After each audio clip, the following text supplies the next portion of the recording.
आज हम पढ़ेंगे कुछ बेसिक्स जो हमें हेलो एल्केन्स और हेलो एरीन्स चैप्टर में यूजफुल है। Basic concept, reaction mechanism, cleavage पढ़ेंगे। लास्ट वीडियो में हमने पढ़ा था कोवेलेंट बॉन्ड्स और आयनिक बॉन्ड। कोवेलेंट बॉन्ड्स कब बनते हैं? जब शेयरिंग ऑफ इलेक्ट्रॉन होती थी। एक इलेक्ट्रॉन एक स्पीशीज ने दिया और एक इलेक्ट्रॉन दूसरी स्पीशीज ने दिया, शेयरिंग ऑफ इलेक्ट्रॉन हो रहा था। आयनिक बॉन्ड में क्या होता है? एक जना शेयर करता है और एक जना सिर्फ गेन करता है, तो वो बनता है आयनिक बॉन्ड्स। तो ये वाली जो क्लीवेज है होमोलाइटिक हेटेरोलाइटिक, ये है आयनिक बॉन्ड्स में। होमोलाइटिक क्लीवेज में क्या होता है? नॉन पोलर मॉलिक्यूल्स होते हैं। और हेटेरोलाइटिक क्लीवेज में क्या होता है? पोलर मॉलिक्यूल्स होते हैं। नॉन पोलर मींस जिसके अंदर पोलरिटी नहीं होती है। डाइपोल मूवमेंट नहीं होता है। डाइपोल मूवमेंट कब होता है? जब साइज डिफरेंस हो, एक बड़ा मॉलिक्यूल हो एक छोटा मॉलिक्यूल हो, एक डोनर हो और एक एक्सेप्टर हो, तो उसमें क्या होगा? डाइपोल मूवमेंट होगा। ये अपनी तरफ इलेक्ट्रॉन खींचेगा, ये इलेक्ट्रॉन देने की कोशिश करेगा। तो यहाँ पे क्या है? ग्रुप 17 में हमने पढ़ा था फ्लोरीन, क्लोरीन, ब्रोमीन और आयोडीन। जैसे जैसे हम डाउन द ग्रुप जाते हैं, साइज जो है वो बढ़ती रहती है। इट मीन्स फ्लोरीन जो है छोटा है as compared to iodine. Chlorine बड़ा है, ब्रोमीन उससे बड़ा है और आयोडीन उससे भी बड़ा है।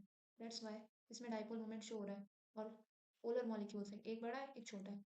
तो ये क्या है? हेटेरोलाइटिक क्लीवेज। होमोलाइटिक क्लीवेज में क्या होता है? सेम साइज होती है और सेम मॉलिक्यूल्स भी हो सकते हैं या सेम ग्रुप के हो सकते हैं। तो वो क्या होंगे? नॉन पोलर मॉलिक्यूल्स होंगे, सेम साइज के होंगे। तो वो क्या करेंगे? Homolytic cleavage. और क्या होता है होमोलाइटिक क्लीवेज में? जो है इक्वल अमाउंट में जो इलेक्ट्रॉन विड्रॉ होते हैं, इलेक्ट्रॉन लेके निकलती है स्पीशीज। जब बॉन्ड ब्रेक होता है, क्लीवेज कब होता है? बॉन्ड ब्रेक होने पे। क्लीवेज मीन्स टूटना। बॉन्ड कब टूटता है? जब क्लीवेज होता है और जो इलेक्ट्रॉन है वो स्पीशीज अपने अपने इलेक्ट्रॉन्स लेके निकलती है। हेटेरोलाइटिक क्लीवेज में क्या होता है? जब इसमें बॉन्ड टूटता है तो एक स्पीशीज दोनों इलेक्ट्रॉन लेके निकलती है। यहाँ पे पेयर ऑफ इलेक्ट्रॉन्स फ्लोरीन लेके निकल रहा है। कब? जब बॉन्ड ब्रेक हो रहा है। वैसे न्यूक्लियोफाइल और इलेक्ट्रोफाइल। न्यूक्लियोफाइल क्या होता है? न्यूक्लियोफाइल, इलेक्ट्रोफाइल, सी। Nucleo means positive. न्यूक्लियस में पॉजिटिव चार्ज होता है, तो पॉजिटिव चार्ज की तरफ अट्रैक्ट होने वाली स्पीसीज न्यूक्लियोफाइल कहलाती है। और इलेक्ट्रोफाइल मीन्स इलेक्ट्रॉन यानी नेगेटिव चार्ज की तरफ अट्रैक्ट होने वाली स्पीशीज इलेक्ट्रोफाइल कहलाती है। तो ये तो नेगेटिव चार्ज की तरफ अट्रैक्ट होगी और ये पॉजिटिव चार्ज की तरफ। क्यों पॉजिटिव चार्ज की तरफ? यहाँ पे इलेक्ट्रॉन डेफिशिएंसी है, मीन्स इलेक्ट्रॉन डेफिशिएंट है, इसलिए पॉजिटिव चार्ज स्पीशीज कौन कौन सी है? जैसे इलेक्ट्रॉन डोनेटिंग ग्रुप सारे रिच इलेक्ट्रॉन रिच है, इलेक्ट्रॉन रिच है, तो यहाँ पे न्यूक्लियोफाइल अटैक करेगा। क्यों? क्योंकि ये पॉजिटिव चार्ज की तरफ अट्रैक्ट होगी और ये नेगेटिव चार्ज यानी कि EWG स्पीशीज की तरफ अट्रैक्ट होगी। फाइन। कौन कौन सी है? H+, BF3, AlCl3, ये सारी जो है EWG की तरफ अट्रैक्ट होगी और न्यूक्लियोफाइल ये EDG की तरफ। साथ साथ आप नोट्स बनाते चले, मेन मेन पॉइंट सारे। न्यूक्लियोफाइल कौन सी है, इलेक्ट्रोफाइल कौन सी है। इसके बाद आते हैं इफेक्ट्स। इफेक्ट में एक तो हम पढ़ेंगे आई इफेक्ट, एक आर इफेक्ट। ये दो ही इंपॉर्टेंट है। और एक स्टेबिलिटी, इस पर डिपेंड करती है। ये तीन चीजें एग्जाम पॉइंट ऑफ व्यू से वेरी वेरी इंपॉर्टेंट है। इंडक्टिव इफेक्ट क्या आता है? Movement of sigma electron. Sigma electron कौन से होते हैं? जो sp3 है, इसमें p वाले जो इलेक्ट्रॉन्स होंगे वो तो डबल शेप बॉन्डिंग करेंगे। और हाइब्रिडाइजेशन में पढ़ा था s वाली जो बॉन्डिंग होगी वो क्या होगी? ये वाली। तो ये होते हैं सिग्मा बॉन्डिंग। सिग्मा इलेक्ट्रॉन्स जो है वो कोवैलेंट बॉन्ड में मूवमेंट करेंगे। कोवैलेंट बॉन्ड कौन से होते हैं? जो सिंगल बॉन्ड होता है वो कोवैलेंट बॉन्ड होता है, कार्बन कार्बन का। तो यहाँ पे क्या है? ये कार्बन कार्बन का बॉन्ड है, तो मूवमेंट ऑफ सिग्मा इलेक्ट्रॉन्स हो रहा है। तो ये प्लस आई इफेक्ट क्यों शो करेगा? क्योंकि कार्बन पे पॉजिटिव चार्ज, बोल आर स्पीशीज हो या OR स्पीशीज हो, वो इलेक्ट्रॉन रिच स्पीशीज होती है, उन पे पॉजिटिव चार्ज लगता है। वैसे यहाँ पे हेलोजन आ गया, हेलोजन EWG विड्रॉइंग ग्रुप है, तो इस पे नेगेटिव चार्ज आ गया, तो ये माइनस आई इफेक्ट शो करेगी। ये EWG, ये EDG। EDG की वजह से इस पे पॉजिटिव आई इफेक्ट शो हो रहा है और इस पे EWG की वजह से माइनस आई इफेक्ट शो हो रहा है। यहाँ पे दिया हुआ EDG एंड आर वाला बॉन्डिंग, OR वाला बॉन्डिंग, ये पॉजिटिव होता है, ये नेगेटिव शो करते हैं। ये कार्बोक्सिल ग्रुप, ये aldehyde group. Carbon and carbon means जो एल्डिहाइड और कीटोन वाला ग्रुप है। साइनाइड ग्रुप, अल्कोहल वाला ग्रुप, ये सारे क्या माइनस आई इफेक्ट शो करते हैं क्योंकि ये EWG इलेक्ट्रॉन विड्रॉइंग ग्रुप है। फाइन। उसके बाद आता है इलेक्ट्रोमैग्नेटिक इफेक्ट। ये एग्जाम पॉइंट ऑफ व्यू से उतना इंपॉर्टेंट नहीं, फिर भी हम समझ लेते हैं क्योंकि ये कोर्स में ये कार्बोनाइल कार्बन है। कार्बोनाइल कार्बन किसको बोलते हैं? जिसके अंदर कार्बन जो है डबल बॉन्ड O से कनेक्ट होता है, बाकी दो बॉन्ड जो है फ्री होते हैं। या तो आप यहाँ पे कार्बन चेन जोड़ सकते हैं या फिर हाइड्रोजन बॉन्ड वाली बॉन्डिंग करवा सकते हैं। तो ये कार्बोनाइल ग्रुप है, इसको हमने अल्कोहल से रिएक्ट किया, ये कार्बन चेन और OH बॉन्ड। OH बॉन्ड क्या होता है? अल्कोहल, अल्कोहल को शो करता है। तो ROH से रिएक्ट किया तो यहाँ पे क्या होगा? OR जुड़ जाएगा और O के साथ H जुड़ जाएगा। तो ये नेगेटिव के साथ तो पॉजिटिव जुड़ गया और पॉजिटिव के साथ नेगेटिव, ये शो किया गया। ये होता है इलेक्ट्रोमैग्नेटिक इफेक्ट, पॉजिटिव और नेगेटिव का attraction, movement of pi electron दिया हुआ है। नेक्स्ट, जैसे एग्जांपल है CH3 CH double bond CH2 HBr।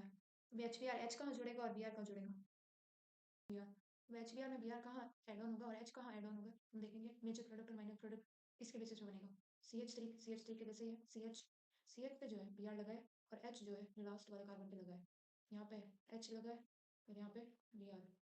सी, जिस पे हाइड्रोजन ज़्यादा थे उस पर हाइड्रोजन ने अटैक किया और जिस पे हाइड्रोजन कम थे उस पर Br ने अटैक किया। उसके बाद CH3 CH double bond CH2, ये एक एग्जांपल है।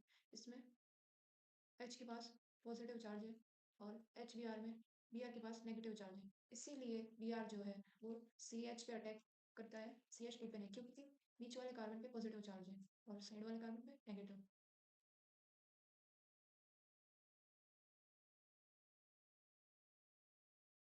तो ये होगा हमारा मेजर प्रोडक्ट। मेजर प्रोडक्ट कैसे होगा, ये भी याद रखना है पॉइंट, जहाँ H लेस है वहाँ Br, जहाँ H ज़्यादा है वहाँ H।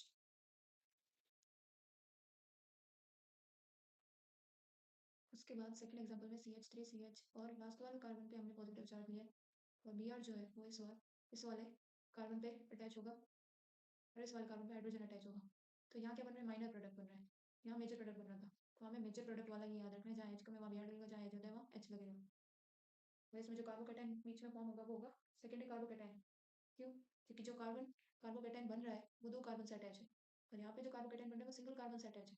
That's why 1 degree carbocation, यहाँ 2 डिग्री, तो 2 डिग्री वाला जो है ज़्यादा स्टेबल होगा। दैट्स वाई Br यहाँ पे लगेगा। तो ये मेजर प्रोडक्ट होगा। ये था इलेक्ट्रोमेरिक इफेक्ट। आगे बढ़ लेते हैं, डिस्पर्जन ऑफ चार्ज और स्टेबिलिटी किस किस से इफेक्ट होती है वो पढ़ेंगे। स्टेबिलिटी पे भी क्वेश्चन आएगा। स्टेबिलिटी जो है तब बढ़ती है जब डिस्पर्जन ऑफ चार्ज बढ़ता है, तब स्टेबिलिटी बढ़ती है। लेकिन जब इंटेंसिफिकेशन ऑफ चार्ज बढ़ता है तो स्टेबिलिटी कम हो जाती है। क्यों? क्योंकि जहाँ पे चार्ज ज़्यादा होगा वो ज़्यादा रिएक्टिव होगा और अगर रिएक्टिव हुआ तो स्टेबिलिटी कम हो जाएगी। दैट्स वाई जहाँ इंटेंसिफिकेशन ऑफ चार्ज होता है वहाँ स्टेबिलिटी कम हो जाती है। जैसे यहाँ पे देख रहे हैं, पॉजिटिव चार्ज लगा मीन्स इलेक्ट्रॉन डोनेटिंग ग्रुप है। अभी ये behaving like electron donating group, ये डोनेट करने वाले ग्रुप की तरह बिहेव कर रहे हैं। दैट्स वाई यहाँ पे जो है 3 डिग्री जो है वो ज़्यादा स्टेबल है। स्टेबल क्यों है? क्योंकि यहाँ पे हिंड्रेंस ज़्यादा है, वो न्यूक्लियोफाइल अटैक नहीं कर सकता। हिंड्रेंस मीन्स छुपा रखा है, तीनों साइड से CH3 ने घेर रखा है, तो न्यूक्लियोफाइल अटैक नहीं कर सकता। वहीं यहाँ पे देखें तो ये चारों साइड से ओपन है, तो न्यूक्लियोफाइल इजीली अटैक करेगा। दैट्स वाई ये लेस स्टेबल है, रिएक्टिव ज़्यादा है। जो स्टेबल कम होगा वो रिएक्टिव ज़्यादा होगा, जो रिएक्टिव कम होगा वो स्टेबल ज़्यादा होगा। तो यहाँ पे क्या है, रिएक्टिव ज़्यादा है तो स्टेबल कम है। दैट्स वाई इसको पीछे रखा है स्टेबिलिटी के ऑर्डर में। मिथाइल, ये मिथाइल, ये 1 डिग्री, ये 2 डिग्री, ये 3 डिग्री। ये मिथाइल कैसे है, CH3 सिंगल कार्बन है तो मैथ बोला था तो ये मिथाइल हो गया। लेकिन जब एक कार्बन दूसरे कार्बन से अटैच हो सिंगल कार्बन से तो वो 1 डिग्री होता है। वही अगर एक कार्बन दो कार्बन से अटैच हो दोनों साइड से तो वो 2 डिग्री होता है। लेकिन जब एक कार्बन तीन साइड से कार्बन से अटैच हो वो 3 डिग्री होता है। वही यहाँ पे देख लेते हैं, नेगेटिव चार्ज मीन्स ये कैसे बिहेव करें, इलेक्ट्रॉन विड्रॉइंग ग्रुप की तरह। तो यहाँ पे सीक्वेंस उल्टा हो जाएगा, यहाँ मिथाइल ग्रुप ज़्यादा स्टेबल है। क्यों? क्योंकि इसने इलेक्ट्रॉन्स जो है वो ले लिए मीन्स ये स्टेबल हो गया, इसका ऑक्टेट पूरा हो गया, फुल्ली फिल्ड है। इसको इलेक्ट्रॉन की नीड ही नहीं अब, क्योंकि इसने विड्रॉ कर लिया, इलेक्ट्रॉन ले लिए। दैट्स वाई मिथाइल ज़्यादा स्टेबल है एज कम्पेयर टू 3 डिग्री। तो ये है सीक्वेंस EDG का, ये है EWG का। किसके केस में? स्टेबिलिटी के केस में। नेक्स्ट देखते हैं हाइपर कॉन्जुगेशन। हाइपर कॉन्जुगेशन क्या होता है? Conjugation means movement of double bond in any compound. जैसे यहाँ पे ये डबल बॉन्ड है, ये कहाँ मूवमेंट करेगा? नहीं कर सकता, कहीं दो कार्बन के बीच में ही रहेगा। लेकिन यहाँ जो ये डबल बॉन्ड है, ये डबल बॉन्ड कभी यहाँ शिफ्ट होगा, डबल बॉन्ड ये सिंगल बॉन्ड हो जाएगा, ये वापस यहाँ आएगा, ये डबल बॉन्ड ये सिंगल बॉन्ड हो जाएगा। तो ये मूवमेंट ऑफ पाई इलेक्ट्रॉन है डबल बॉन्ड को। एक होता है सिग्मा, एक होता है पाई। लेकिन जब सिंगल बॉन्ड होगा तब सिर्फ सिग्मा इलेक्ट्रॉन होगा। तो यहाँ पे पाई इलेक्ट्रॉन भी है, इसलिए ये क्या मूवमेंट ऑफ पाई इलेक्ट्रॉन है। यहाँ पे देखेंगे तो यहाँ पे भी मूव कर सकता है, यहाँ पे भी मूव कर सकता है, यहाँ पे भी। तो यहाँ पे हाइपर कॉन्जुगेशन ज़्यादा है, यहाँ पे उससे कम है थोड़ा, यहाँ पे बिल्कुल भी नहीं है। और यहाँ पे भी डबल बॉन्ड शिफ्ट हो सकता है, यहाँ पे भी, यहाँ 4 साइड्स है, यहाँ 3 साइड्स थी, यहाँ 2 साइड्स थी, यहाँ एक भी साइड नहीं है, जीरो। और ज़्यादा स्टेबल कौन सा होगा? जहाँ पे ज़्यादा मूवमेंट हो पाएगा पाई इलेक्ट्रॉन का। यहाँ पे 4 हाइपर कॉन्जुगेट स्ट्रक्चर्स बन रहे हैं, कॉन्जुगेशन ज़्यादा है, hyper conjugation, that's why more stable, बहुत ज़्यादा स्टेबल है। क्योंकि कभी डबल बॉन्ड यहाँ शिफ्ट हो जाएगा, कभी यहाँ शिफ्ट हो जाएगा, कभी यहाँ शिफ्ट और कभी यहाँ। तो मूवमेंट ऑफ पाई इलेक्ट्रॉन्स जो है उसको बोलते हैं हाइपर कॉन्जुगेशन। जैसे यहाँ दिया हुआ है delocalisation of sigma electron in empty p orbital. अब पढ़ते हैं रेजोनेंस इफेक्ट। रेजोनेंस इफेक्ट में भी वही है, जैसे प्लस आई माइनस आई पढ़ा था, प्लस आई में EDG था, माइनस आई में EWG था। यहाँ पे भी सेम है, प्लस आर में EDG है, माइनस आर में EWG है। ये हमको याद रखना है, आगे थियोरी में काम आएगा ये कंसेप्ट। और ज़्यादा स्टेबल कौन सा होता है, EDG या EWG? जो डोनेट करेगा वो ज़्यादा स्टेबल है या विथड्रॉ करेगा वो? ऑब्वियसली विथड्रॉ वाला स्टेबल होगा और ये वाला रिएक्टिव होगा। क्यों? ये डोनेट कर रहा है। आगे पढ़ेंगे। ये तो पता है प्लस आर जो है वो ईडीजी के कारण होता है। इलेक्ट्रॉन डोनेटिंग ग्रुप कौन कौन से थे? ओ आर, आर पढ़े थे। ये कुछ और देख लो, NH2 OH X और minus R CHO NO2 C double bond O COOH CN, ये विथड्रॉइंग ग्रुप है। नेक्स्ट पीछे बताया था स्टेबिलिटी और रिएक्टिविटी के लिए, वो अब हम देखेंगे इसमें बेंजीन रिंग में। बेंजीन रिंग में क्या होता है? OH जो है, OH यहाँ पे क्या है? इलेक्ट्रॉन डोनेटिंग ग्रुप है, इलेक्ट्रॉन दे रहा है।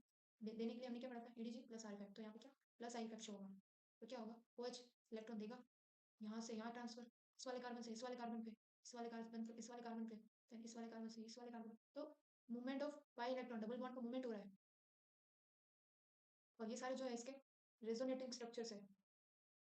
वैसे तो क्वेश्चन इस पे आता नहीं है, बट मोस्ट प्रोबेबल 1% चांस है कि रेजोनेटिंग स्ट्रक्चर्स आ सकते हैं। तो ये है रेजोनेटिंग स्ट्रक्चर्स OH के फ्रॉम बेंजीन। ठीक है, इसमें कुछ नहीं करना है आपको, इलेक्ट्रॉन्स मूवमेंट दिखानी है बेंजीन में। जैसे हमने पढ़ा था बेंजीन में डबल बॉन्ड शिफ्टिंग होती रहती है और अल्टरनेट डबल बॉन्ड्स प्रेजेंट होते हैं। तो EDG जब लगेगा तो वो क्या करेगा? डोनेट करेगा इलेक्ट्रॉन। वो जो एक्स्ट्रा इलेक्ट्रॉन बेंजीन रिंग में आए हैं वो शिफ्ट होते रहेंगे और वो जो साइकिल है वो कंटिन्यूअसली बनती रहेगी, रेजोनेटिंग स्ट्रक्चर्स बनते रहेंगे।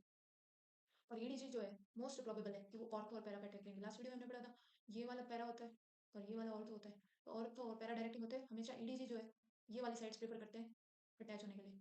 मेटा डायरेक्टिंग जो होता है वो EWG होता है। EWG जो है मेटा डायरेक्टिंग होता है, वो मेटा पे चार्ज ट्रांसफर करता है। और EDG जब जुड़ता है तो इलेक्ट्रॉन डेंसिटी बढ़ जाती है, मतलब इलेक्ट्रॉन्स की एफिशिएंसी बढ़ जाती है, इलेक्ट्रॉन्स बढ़ जाते हैं बेंजीन में और रिंग क्या हो जाती है? रिएक्टिव हो जाती है। और स्टेबिलिटी क्या हो जाती है? कम हो जाती है, क्योंकि इसने डोनेट किया इलेक्ट्रॉन तो रिएक्टिव हो जाती है रिंग, न्यूक्लियोफाइल को अट्रैक्ट करती है। और माइनस आई इफेक्ट में उसका उल्टा है, EWG जुड़ेगा वो क्या करेगा? रिड्यूस, क्या इलेक्ट्रॉन डेंसिटी कम कर देगा। क्यों? क्योंकि विड्रॉ, उसने इलेक्ट्रॉन ले लिए। इलेक्ट्रॉन लेने वाली स्पीशीज जुड़ेगी तो इलेक्ट्रॉन ले लेगी और रिंग जो है वो डीएक्टिवेट हो जाएगी, क्योंकि इलेक्ट्रॉन्स तो स्पीशीज ने ले लिए सारे। तो न्यूक्लियोफाइल कहाँ अटैक करेगा? इसमें मेटा पोजीशन में। और लास्ट वाले प्लस आर इफेक्ट में ऑर्थो और पैरा पे अटैक करेगा। फाइन, ये था प्लस आर और माइनस आर इफेक्ट। अब हम स्नैपशॉट देख रहे थे पूरी वीडियो का। हमने क्या पढ़ा? Cleavage, homolytic cleavage, heterolytic cleavage. ये नॉन पोलर मॉलिक्यूल्स में होता है, ये पोलर मॉलिक्यूल्स में होता है।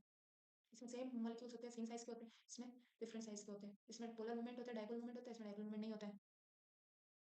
इसमें आई इफेक्ट, आई इफेक्ट में क्या होता है? सिग्मा इलेक्ट्रॉन्स का मूवमेंट होता है कोवेलेंट बॉन्ड में। प्लस आई इफेक्ट पढ़ा था, उसमें EDG ग्रुप लगते हैं। माइनस आर कब होता है? जब विट्राइंग ग्रुप लगती है। स्टेबिलिटी पे बात की थी, चार्ज डिस्पर्जन। चार्ज डिस्पर्स होएगा उतना ज़्यादा स्टेबिलिटी बढ़ेगी। डिस्पर्जन कब होता है चार्ज का? जब हाइपर कॉन्जुगेशन मान सकते हैं, चार्ज डिस्पर्जन ही है वो। तो स्टेबिलिटी बढ़ेगी, जितनी ज़्यादा कॉन्जुगेटिंग स्ट्रक्चर्स बनेंगे उतनी ज़्यादा स्टेबिलिटी बढ़ेगी। इंटेंसिफिकेशन ऑफ चार्ज, मतलब एक साइड पे चार्ज बढ़ता रहेगा तो स्टेबिलिटी हो जाएगी, कम हो जाएगी, वो रिएक्टिव हो जाएगा। तो इंटेंसिफिकेशन ऑफ चार्ज क्या है? इसके इन्वर्सली प्रोपोर्शनल है। ये बढ़ेगा तो ये घटेगा, ये बढ़ेगा तो ये घटेगा। EDG का क्या स्ट्रक्चर था? 3 डिग्री में सबसे ज़्यादा था। और EWG में क्या था? मिथाइल वाला सबसे ज़्यादा था, 3 डिग्री कम था। हाइपर कॉन्जुगेशन में हमने पढ़ा था ये वाला स्ट्रक्चर जो था ज़्यादा स्टेबल था। क्यों? क्योंकि इसमें 4 कॉन्जुगेटिंग स्ट्रक्चर्स बने थे डबल बॉन्ड शिफ्टिंग के। 1 2 3 और 4, 4 जगह डबल बॉन्ड ट्रांसफर हो सकता था। हाइपर कॉन्जुगेशन मतलब movement, movement of double bond ज़्यादा हो रहा था, तो ये ज़्यादा स्टेबल था उसमें। रेजोनेंस वही प्लस वाले में EDG, माइनस वाले में EWG। इलेक्ट्रॉन रिच स्पीशीज होती है, उसमें भी बोला था प्लस चार्ज लगता है, EDG लगता है। तो उससे याद रखना है कि पॉजिटिव वाला हमेशा EDG होगा, नेगेटिव वाला EWG। So friends, thank you for watching. Do like and subscribe. Next video में हम पढ़ेंगे halo alkanes and halo arenes chapter का फर्स्ट वीडियो। Thank you.